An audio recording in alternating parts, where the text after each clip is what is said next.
Happy Tuesday, everyone, from Houston, Texas, and welcome to Stellar Parenting. I'm your host, Brandi.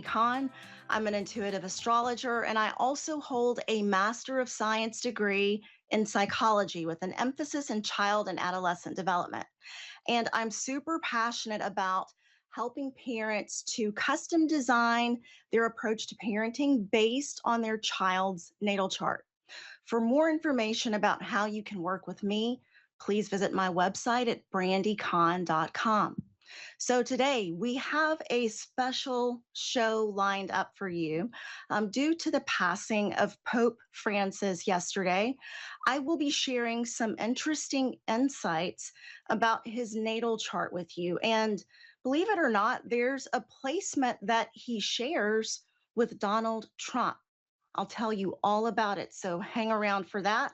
And I will also go through this week's transits. We do have a really volatile, combustible transit coming up toward the end of the week. So make sure you stick around for that. You're going to want to know all about it. All right, so let's talk about Pope Francis. Okay, so Pope Francis transitioned to the spirit world yesterday morning after suffering from a stroke and then heart failure. Okay, and this was only hours after giving the traditional Easter blessing from the balcony of St. Peter's Square. His final words were, "Thank you." And they were spoken to his longtime nurse. And they reflect the humility that really defined his papacy. So he was born on December 17th in 1936 in Buenos Aires, which would put his sun in the fire sign of Sagittarius. And that's very fitting because Sagittarius is associated with the search for truth, meaning, faith, optimism, and philosophy. And Pope Francis held a master's degree in philosophy. Now, growing up, he was the oldest of five. His father was an accountant, his mother was a housewife, and he grew up in a lower middle class neighborhood. As the Archbishop of Buenos Aires, he was committed to social justice and serving the disenfranchised. He took public transportation to visit the poor each Holy Thursday. He also went to jails, he went to hospitals and retirement homes to wash the feet of the people who were in those facilities. And as Archbishop, he lived in a small apartment. He dressed very simply and he cooked his own meals. Now, the next part that I'm going to share with you really lets you know the type of man that he was. And this was my favorite thing to learn about him. When Pope John Paul passed on April 2nd in 2005, Pope Francis, who was a cardinal at that time, participated in the conclave that came together to pick the next pope. He was the runner-up to Cardinal Ratzinger. And the voting would have continued until there was a clear majority. But he made an emotional plea to his colleagues to vote for Ratzinger so that they could bring the conclave to a conclusion. And after that, Cardinal Ratzinger became Pope Benedict the 16th. Now, if you really think about that, Pope Francis was definitely, because of that action, not someone who was looking for a position of power.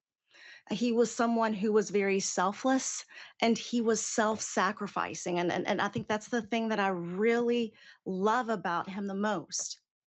After Pope Benedict resigned in 2013, Pope Francis was elected to the position of Pope. And from the beginning, it was very obvious that he was going to be different. When he was presented as Pope to the crowd, he chose not to wear the elaborate red robe and the gold cross that past popes had worn. Instead, he wore a white simple garment with his iron cross that he had worn for years. And as Pope, he chose not to live in the luxurious papal apartments of the Apostolic Palace. Instead, he lived in the Vatican guest house. And his tenure was marked by progressive movement on issues such as social justice, climate change. He also criticized capitalism and consumerism. He was supportive of refugees and immigrants. He advocated for better outreach to the LGBTQ communities and the decriminalization of homosexuality. And when we take a look at his natal chart, it's obvious that he was going to be a powerful change agent. He was going to be a maverick as Pope. And this is because the planet Uranus is super, super strong in his chart.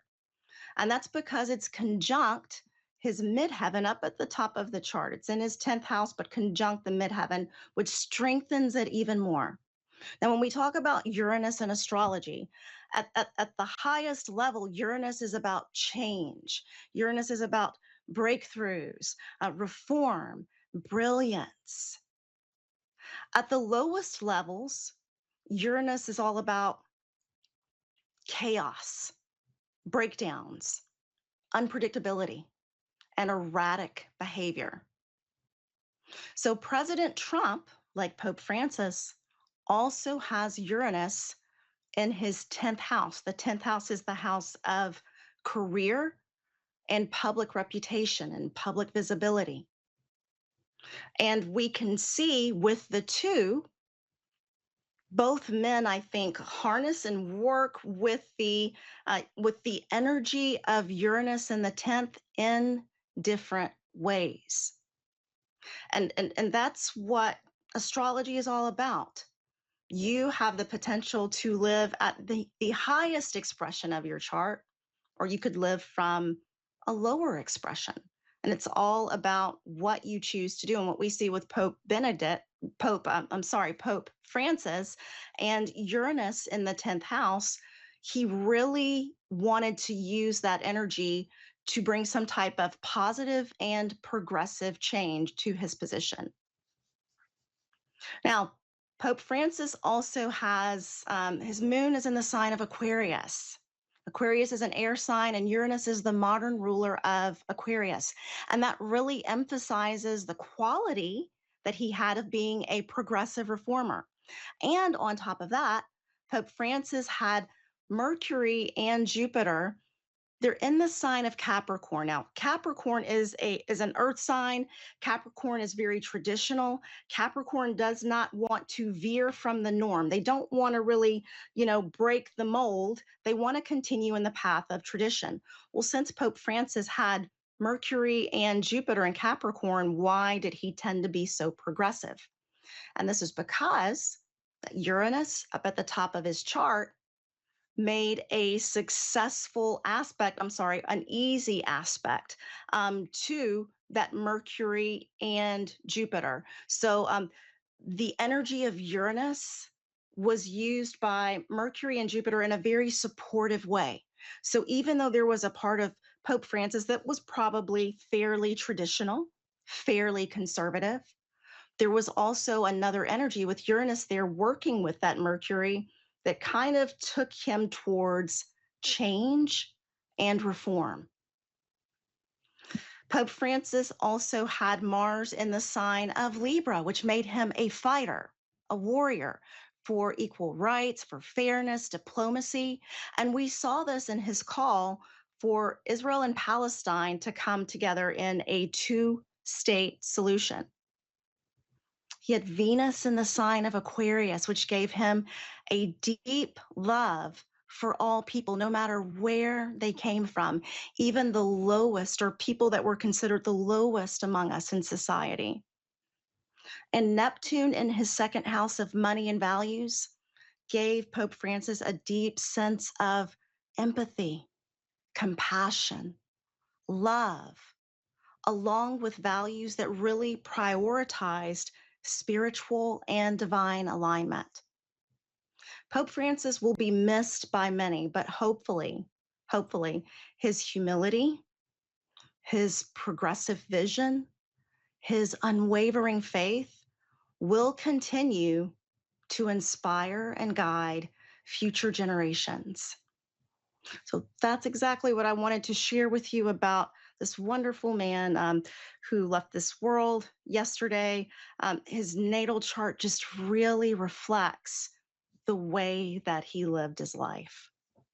Now, when we're moving to our transits for this week, we're going to talk about some things that are coming up that I really want you to be aware of, because awareness is your superpower. And when you're aware, you know how to use the energy that's at your disposal. So on Wednesday, April 23rd, which would be tomorrow, we will have the sun at 3 degrees of Taurus squaring Pluto at 3 degrees of Aquarius. Now, with this aspect, there will be tension. Okay. You might feel like you don't really have the desire for diplomacy or compromise when it comes to your own personal goals or desires. So, on this day, which is tomorrow, it's going to be really easy for you to realize the dynamics that have been hidden beneath the surface in your relationships, especially when it comes to control and manipulation. Maybe all of a sudden you realize that someone's actually manipulating you, or they've been manipulating you, or they've been trying to control you in some way.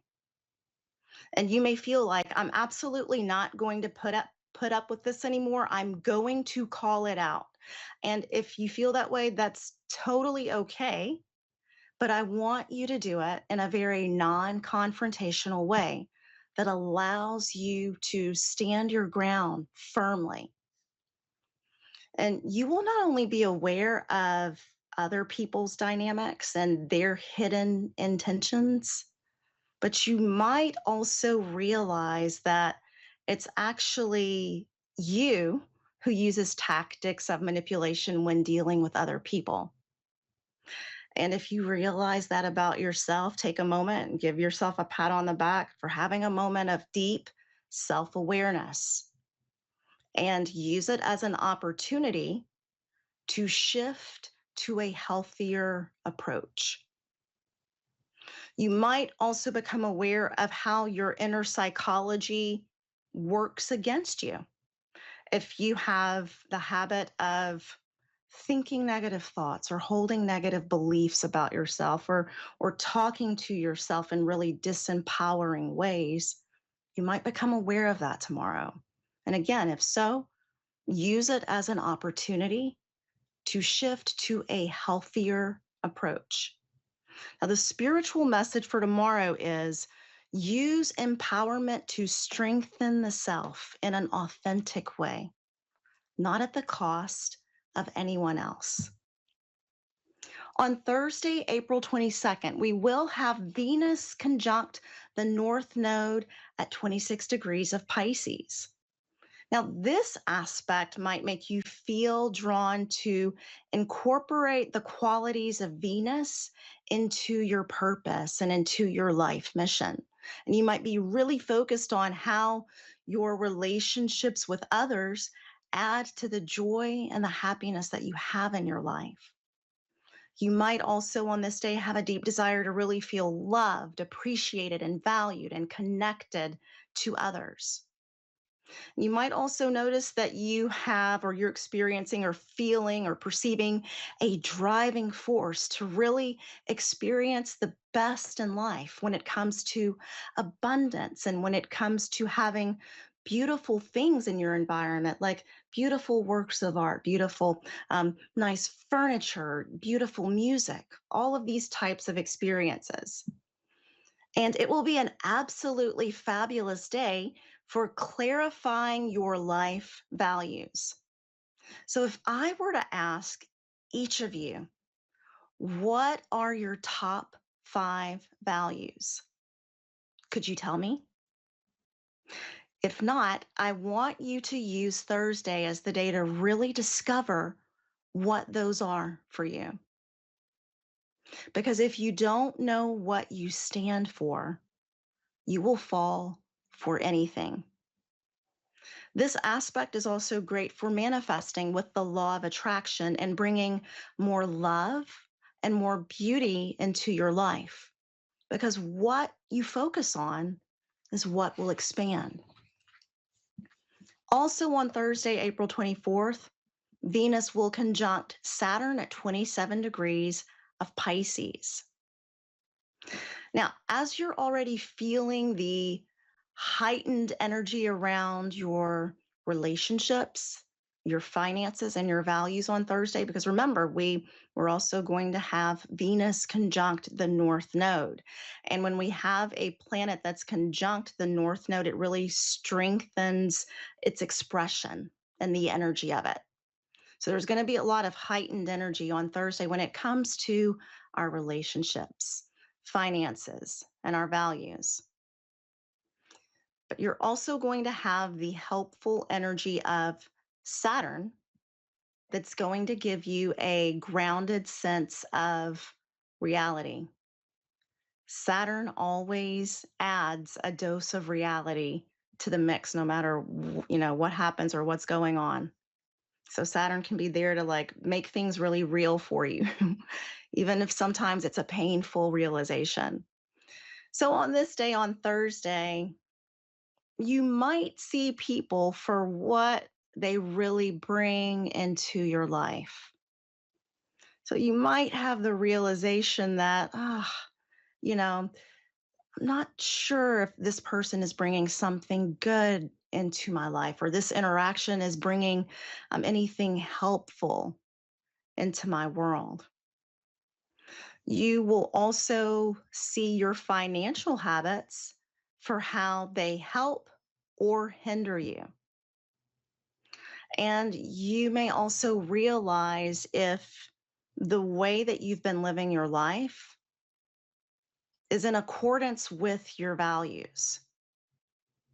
So because of Venus conjunct Saturn, because Saturn is adding this grounded energy to Venus and relationships and finances, you might feel drawn to go the distance with the relationship. You might feel like, oh yeah, this person really adds value to my life and brings joy and happiness. I'm going to take this relationship to a deeper level of commitment. Or it could be that you realize that a friendship actually doesn't help you to align with your values. And one of the laws of the mind is that we always go toward what's familiar. So if it feels familiar for you to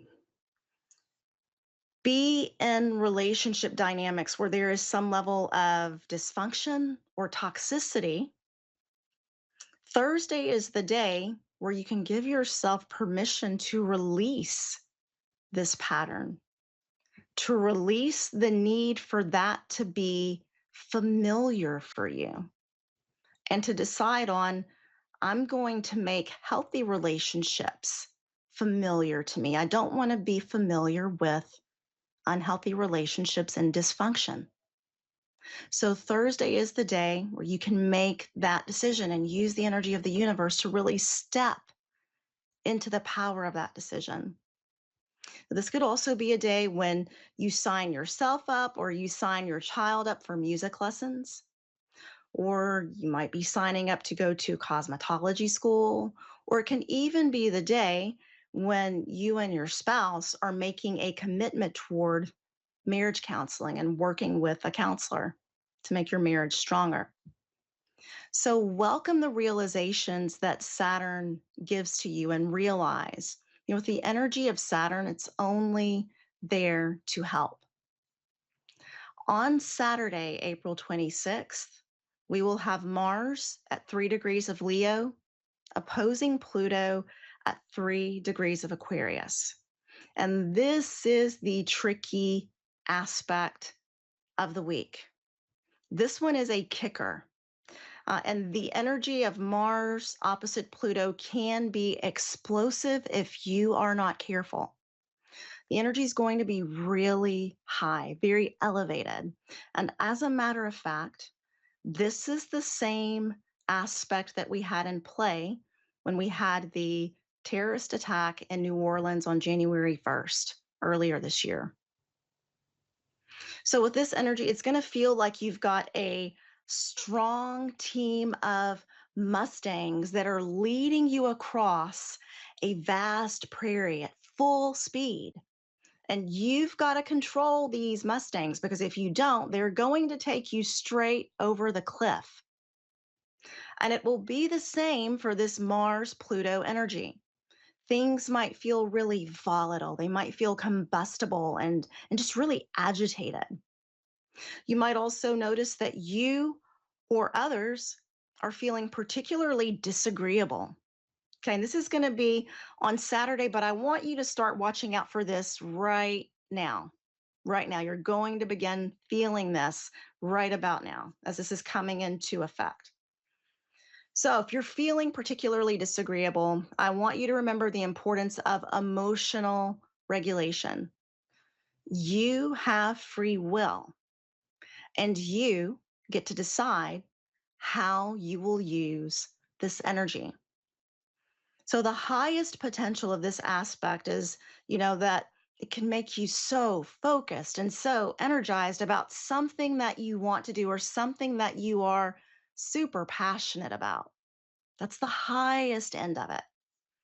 But the lowest potential can manifest in aggressive behavior, an explosive behavior, conflict, fighting, arguing, yelling, or an individual going against a group in a very aggressive way. So, the spiritual message for Saturday with this transit is that anger can be constructive if it's used with reason and purpose. And finally, rounding out the week on Sunday, April 27th, we will have a new moon at 7 degrees of Taurus. And new moons are all about new beginnings. So we've got this new beginning that's coming in the very sensual sign of Taurus. Taurus has a psychological need for stability, predictability, security, and comfort. And this new moon comes right after the intense flood of energy with Mars Pluto that might have been destabilizing for you. So, because of that, you might be feeling the need for a new approach that gives you more of a sense of safety, stability, and security. And you may really feel the need to plant yourself in a situation that's not constantly shifting. So, this new moon in Taurus is ruled by Venus, which will be conjunct Saturn. So, to me, this also feels as if there's a strong financial or economic need to reset. And this might be because of recent changes in the world's economy. You may be feeling this, your family may be feeling this, and you may decide to take action to ensure the financial health of you and your family. This could also be a new beginning for diplomatic relationships between certain countries and personal relationships in your life. So, those are the transits for this week. Remember, the planets guide us. We get the final decision with how we use the energy. So set your intention to use this magnificent energy in beautiful ways. And I'll see you here next week. Have a great week.